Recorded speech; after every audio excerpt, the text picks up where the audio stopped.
বেরোবো, তাই মাকে বললাম চটপট ভাত ভেজে দাও। রাতের ভাত ছিল, তো ভাত ভাজা খাচ্ছি, দারুণ হয়েছে। আর লঙ্কাটা একদম ঝাল নেই। আর একটা কথা, আমি জাস্ট বয়সেই বাড়ছি, ঠিক আছে, মানে আমার বয়সটাই বাড়ছে, আমি এখনো ওই ছোটই রয়ে গেছি। কিছু কিছু জিনিস আছে আমার খুব ভালো লাগে, হয়তো অনেক মেয়েরা বা অনেক ছেলেরা এখনো সেই জিনিসগুলো রিলেট করতে পারবে, মানে এই জিনিসগুলো যায় না, তাই জন্য হয়তো ভেতর থেকে আমি এখনো ছোট রয়ে গেছি, চাইল্ডিশ টাইপের, বাইরে থেকে বড় ম্যাচিওরড, ভেতর থেকে বাচ্চা। কেন, আমি কারণটা বলছি। আমি কি দেখতে দেখতে খাচ্ছি তোমরা শুধু দেখো। আমি এটা দেখতে দেখতে খাচ্ছি টম এন্ড জেরি। সবসময় এসব দেখতে দেখতেই খাই, ভাল লাগে আমার এখনো Mister Bean, Tom and Jerry, Barbie ডলের কার্টুনগুলো, বারবি ডলের মুভিগুলো আমার খুব পছন্দের।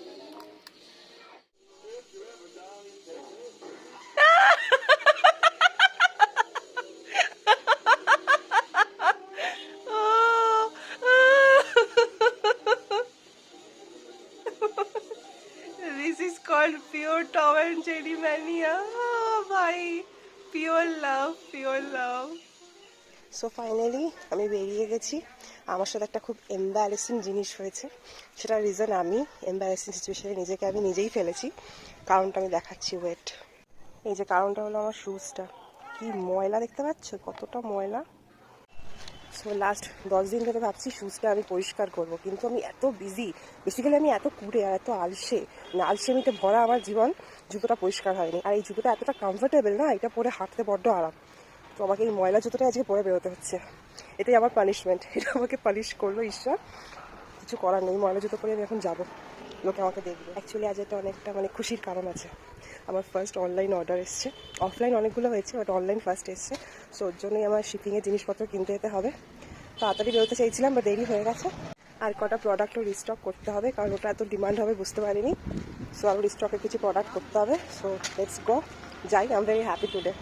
ফাইনালি বাড়ি এসে গেছি, এই সব মুখ ধুয়ে সবে বসলাম, তো ওইটার জল দেখতে পাচ্ছ। তো আমার প্রচন্ড খিদে পেয়ে গেছে, বাইরে কিছু খাওয়া হয়নি, ভাগ্যিস ভাত ভাজাটা খেয়ে গেছিলাম, তাই বাইরে খাবার ছিল কিন্তু আমার তখন ইচ্ছা করছিল না। তারপর যখন ফিরছি তখন খিদে পাচ্ছে, ভাগ্যিস একটু লেবুর জল খেয়েছিলাম। এখন একটু খাস্তা কচুরি কিনে এনেছি, ওটাই এখন খাচ্ছি। ছোটবেলায় মা খাস্তা কচুরি কিনে আনতো আমার জন্য, সানডে করে শক্তিমান দেখতে দেখতে আমি খাস্তা কচুরি খেতাম। আর কেন বেশি ভালো লাগতো, চাটনিটা দিত বলে। তো ওটা একটা ছোটবেলার মেমোরি, ওটাই হঠাৎ করে মিষ্টির দোকানে দেখে মনে পড়ে গেল বলে ভাবলাম খাস্তা কচুরি নিজেই ওটাই খাই। তো মোটামুটি সব কাজই হয়ে গেছে, অনেক কিছু কিনলাম আনলাম, এবার ওগুলো সেল করার পালা।